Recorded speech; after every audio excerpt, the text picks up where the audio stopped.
Main IT కారిడార్లో ఒకప్పుడు 40 రూపాయలకి గజం చొప్పున వచ్చింది. ఈరోజు 2 లక్షల గజం అయింది. అంటే 67 ఎకరాల 16 గుంటలు ఆ రోజు ప్రభాకర్ రెడ్డి గారి ఆధ్వర్యంలో 1,40,00,000కు వస్తే ఈరోజు భూమి విలువ 7,000 కోట్లు. ఎప్పుడైతే ఐటీ కారిడార్ ఉండి పెరిగిందో ఇటు అధికారులకి ఇటు చాలామందికి ఇది ఒక బంగారు బాతలాగా అయింది. సుమారు 6 సంవత్సరాల నుంచి దీని మీద పోరాడుతూనే ఉన్నాం. ఈరోజు సిఐటి ఆధ్వర్యంలో జూనియర్ ఆర్టిస్ట్ యూనియన్ సభ్యులని మరియు సినిమా కార్మికులను కలిసి ఈరోజు ధర్నా చేయడానికి ముఖ్య ఉద్దేశము, గత ఈ 6 సంవత్సరాలలో సుమారు ఒక 50 కేసులు మేము హైకోర్టులో వేసాం. ఆ ప్రాజెక్టు వాల్యూ వచ్చి 756 కోట్ల ప్రాజెక్టు వాల్యూ. మొత్తం 4,213 ఫ్లాట్లు కడితే మొత్తం డబ్బు కడితే వచ్చేది 756 కోట్లు. ఇంకా ఎక్స్ట్రా నెంబర్స్ కడితే ఇంకో 100 కోట్లు, 850 కోట్లు దాటి ఒక్క పైసా కూడా లేదాడ. దానికి 3,000 కోట్లు ఏంటి? ల్యాండ్ ఫ్రీగా అన్నారు. ల్యాండ్ ఫ్రీగా రాలేదండి, మళ్ళీ చెప్తున్నా. ఎస్ఎఫ్టీ 40 రూపీస్ లెక్క ఇచ్చిన మాట వాస్తవం. దాన్ని అంచెలంచెలుగా కొనుక్కున్నాం సొసైటీ. ఈరోజు సొసైటీ రిజిస్ట్రేషన్ డాక్యుమెంట్ అండి, ఎవరి పేరు మీద గవర్నమెంట్ గజం 40 రూపాయల నుంచి 2 లక్షల లెక్క 1994లో కొన్నారు. 94 నుంచి 2002 దాకా కొంటానే ఉన్నాం. 2003లో రిజిస్ట్రేషన్ అయింది sale deed. Telugu cine workers cooperative మీద సేల్ డీడ్ చేసుకున్నాం. ఒకసారి సేల్ డీడ్ అయిన తర్వాత ఏ సమస్య ఉన్నా చిత్రపూర్లో ఆ సభ్యుల సమక్షంలో జరగాలి, సభ్యుల మధ్య జరగాలి. ఏదైనా ఉంటే కానీ మంచి చేస్తే మంచి అంటారు, చెడు చేస్తే చెడు అనే అధికారం అక్కడ ఉంది. అందరికీ మాట్లాడే హక్కు ఉంటుంది. అందుకే 6 నెలలు 22 క్రిమినల్ కేసులు ఉన్నాయి. అధికారుల దగ్గరికి వెళ్ళేసేసి మేమే ఆర్టీఐ కింద తీసుకొని అవినీతి ఆధారాలన్నీ ఇచ్చినా కూడా వాళ్ళు ఏమంటున్నారంటే ఏ ఒక్క సొసైటీ చక్కగా ఉంది, తెలంగాణలో ఉన్న 3,000 సొసైటీల పరిస్థితి ఇదే అని. అంటే ఒక్క సొసైటీ కనుక మొత్తం అవినీతి ప్రక్షాళన చేసి దీంట్లో మొత్తం బయటకు వస్తే మిగిలిన సొసైటీ అంతా కాలక్రమేణా ఇదే తవ్వాల్సి వస్తుందనని అధికారులందరూ, main కల్ప్రిటు principal secretary Raghunandan Rao, ఆయన గతంలో కమిషనర్గా కూడా ఉన్నాడు, తర్వాత వీరబ్రహ్మయ్య ఉన్నాడు. వాళ్ళు ఏది చెప్తే అది డీసీఓ దాత్రిదేవి కానీ, హైకోర్టు అనేది ఇన్ని అవకతవకలు జరుగుతున్నాయి, మీరు ఏం చేస్తున్నారని 4 ఆర్డర్లు ఉన్నాయి. అంటే కంటెంప్ట్ అవి. అంటే అవి పాటించినప్పుడు నువ్వు ప్రజాధనాలతోటి మీరు అధికారులుగా ఉండి ఐఏఎస్ ఆఫీసర్లుగా ఉండి మీరు చర్యలు తీసుకోవాల్సింది పోయి అక్కడ చైర్లో ఉండేసి అవినీతి అక్రమాలతోటి మీరు కుమ్మక్కైతే ఇంకా మీరు ఆఫీసర్లుగా చైర్లు ఎందుకు, ఆ పదవులు ఎందుకు? ఆ ఫ్లాట్ గురించి అది కూడా చెప్తానండి. ఇండివిజువల్ ఫ్లాట్స్ది ఆల్రెడీ కేసులు పెట్టారు, ఆల్రెడీ కోర్టులో నడుస్తున్న విషయాలు నేను మాట్లాడడానికి లేదు. ఎందుకంటే ఇక్కడ చాలామంది నా మీద అన్నారు 15 కేసులు ఉన్నాయని. 15 కేసులు పెట్టారు. కేసుల్లో ఇవన్నీ కూడా ఎప్పటి నుంచో ఉన్న కేసులు. ఈరోజు అధ్యక్షులుగా ఉన్నాను కాబట్టి అది సొసైటీ ప్రెసిడెంట్గా నా మీద ఉన్నమాట వాస్తవం. వాటన్నిటినీ కోర్టులో ఎంక్వైరీ జరిగింది. ఆల్రెడీ కోర్టులో ఛార్జ్ షీట్లు ఫైల్ చేశారు. వాటి మీద ఇప్పుడు నేను పేర్లు పెట్టి మాట్లాడడానికి నాకు లేదు. దాని వివరణ కూడా జడ్జిమెంట్ ఇచ్చే అధికారం నాకు లేదు. కాబట్టి కోర్టులో ఉన్న విషయాలు నేను ఏమీ మాట్లాడను. కోర్టు పరిధిలో లేకుండా ఉన్నాయి. ఏదైనా సరే సమాధానం బహిరంగంగా చెప్తాను. మేము కాంగ్రెస్ ప్రభుత్వాన్ని కూడా తప్పుదో పట్టిస్తున్నారు. ఇదే కోఆపరేటివ్ మినిస్టర్ తుమ్మల నాగేశ్వరరావు గారి దగ్గరికి వెళ్ళి 600 పేజీల బుక్కులు ఇచ్చాం. సార్ మీ గురించి చాలా మంచిగా విన్నాం, మీరు మేము అనుకున్నట్టుగానే కాంగ్రెస్ ప్రభుత్వం వచ్చింది, మీరు మేనిఫెస్టోలో కూడా 34 నంబర్ పెట్టారు, దీని గురించి మాట్లాడండి అని అంటే రూల్స్కి విరుద్ధంగా మళ్ళీ సపరేట్గా ఒక అలాట్మెంట్ కమిటీని వేశారు. అలాట్మెంట్ కమిటీకి రైట్ లేదు. దీని మీద చర్యలు తీసుకోవాల్సింది ఓన్లీ ఐఏఎస్ అధికారులు, కోఆపరేటివ్ కమిషనర్ అండ్ డీసీఓకే ఉంది. 51 ఎంక్వైరీ రిపోర్ట్ అనేది 110 కోట్లు అన్యాయాలు చేశారని డైరెక్ట్ రిపోర్ట్ ఇచ్చినాక ఈ కమిటీని పక్కన పెట్టి ఎంక్వైరీ చేయాలి.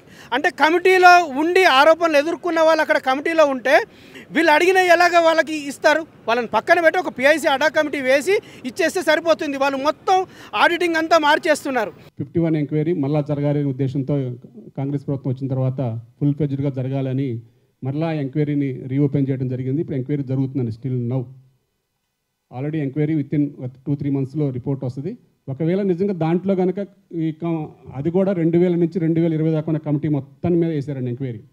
ఆ రిపోర్ట్ ఆల్రెడీ 110 కోట్లు అని తేల్చారు. మేము దాన్ని కోర్టుకి వెళ్ళాం. మేము ఇవ్వలేదు, మేము తీసుకోలేదు, అడ్వాన్స్ రూపంలో కాంట్రాక్ట్కి ఇచ్చామే తప్ప ఇక్కడ మేనేజ్మెంట్ కమిటీ చేసిన తప్పేం లేదని మేము న్యాయస్థానానికి వెళ్తే మాకు స్టే ఇచ్చింది.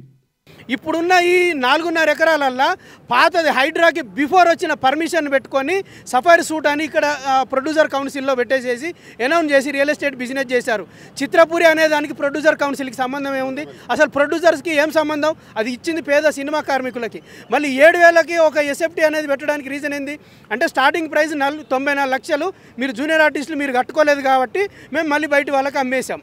అసలు చిత్రపురికి సంబంధం లేని వాళ్ళు కూడా ఎవరెవరో మేము ఉద్యమం చేస్తున్నాం, మేము చిత్రపూర్లో 3,000 కోట్ల రూపాయల అవినీతి జరిగింది, 300 కోట్ల రూపాయల అవినీతి జరిగింది, ఇది ఒక 336 రిజిస్ట్రేషన్లు అక్రమంగా ఈ కమిటీ చేసింది, అక్రమ దోపిడీ చేసింది, కొత్తగా సఫైర్ షూట్ అని ఒక టవర్స్ కట్టారు, రియల్ ఎస్టేట్ వ్యాపారం చేస్తున్నారు అనే ఒక పలు విధాలుగా పలు రకాలుగా చిత్రపురి గురించి చాలా అసలు అక్కడ మా సభ్యుల మధ్య రాని డిస్కషన్స్ అన్నీ కూడా, అక్కడ లేని సమస్యలన్నింటినీ కూడా ఇక్కడ మీడియా పరంగా కానీ ఇక్కడ ఉద్యమాల పరంగా కానీ బయటికి వ్యక్తపరచడంతో మా చిత్రపురిలో నివాసం ఉండే సభ్యులు కానీ మా మధ్య కానీ చాలామంది అసలు ఏం జరుగుతుంది ఇక్కడ, దానికి రీజన్ ఏంటంటే పాత అప్పులు 150 కోట్లు ఉన్నాయి, అవి కట్టాలి. అసలు అప్పులు చేసింది ఎవరు? ఇంత వేల కోట్ల వాల్యూ పెరిగిన భూమి దానికి మిగులు బడ్జెట్ ఉండాల్సింది.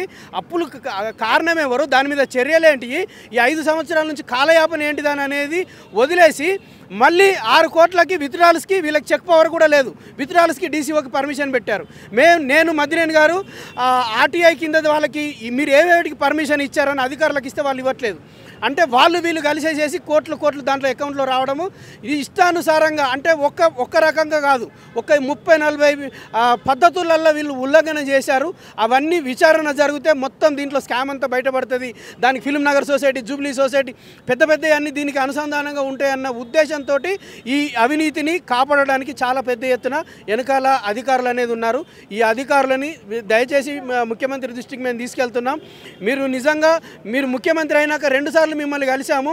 మీరు ఇమ్మీడియట్గా వేం నరేందర్ రెడ్డి గారు కూడా చెప్పారు, వేమన్నా ఈ చిత్రపురిది చాలా రోజుల నుంచి ఉంది, మనం ఇమ్మీడియట్గా ఈడీ అండ్ విజిలెన్స్ ఎంక్వైరీ వేయండి అని వేం నరేందర్ రెడ్డి గారి దగ్గర కూడా వెళ్ళేసేసి వాళ్ళకు ఒక కాపీ ఇచ్చాము, గవర్నమెంట్కి ఒక కాపీ ఇచ్చాము.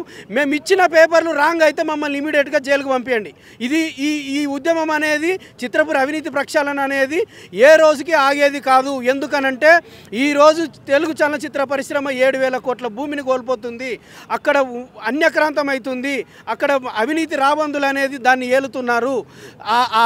అది కాపాడాల్సిన బాధ్యత ప్లస్ సినిమా కార్మికులకు న్యాయం చేయాల్సిన బాధ్యత మాత్రం ముఖ్యమంత్రి గారిదే. సత్యమేవ జయతే. డూప్లెక్స్ పర్మిషన్ తీసుకొచ్చి రోస్ కూడా కంపల్సరీ 1530 SFTకి రిజిస్ట్రేషన్ చేస్తామని చెప్పేసి పర్మిషన్ తీసుకొని మేము రిజిస్ట్రేషన్ స్టార్ట్ చేసినప్పుడు దాంట్లో ఇప్పటి వరకు 2016 తర్వాత మళ్ళీ అలాట్మెంట్లు జరగలేదండి. 2016 నుంచి ఇప్పటి వరకు అలాట్మెంట్ జరగకపోతే మేము వచ్చిన తర్వాత 2022లో మొత్తం కూడా జనలవాడి పెట్టుకొని లిస్ట్ అంతా పెట్టుకొని డీసీఓకి అప్లై చేసి మేము రిజిస్ట్రేషన్ స్టార్ట్ చేసాం. వాటికి ఎవరు అక్రమంగా చేసుకుంటున్నారు, అన్యాయంగా చేసుకుంటున్నారని చెప్పేసి వాళ్ళు మన 2023 జనవరి 10వ తేదీన మాకు మొత్తం రిజిస్ట్రేషన్లు ఆపేసేయని చెప్పి ఆర్డర్ ఇచ్చారండి. ఆ రోజు నుంచి ఈ రోజు వరకు గవర్నమెంట్ ఆమోదం లేకుండా ఒక్క రిజిస్ట్రేషన్ జరగలే, కన్స్ట్రక్షన్ టోటల్గా అయిపోయింది. అసలు మనీ ఫండింగ్ లేదు అక్కడ.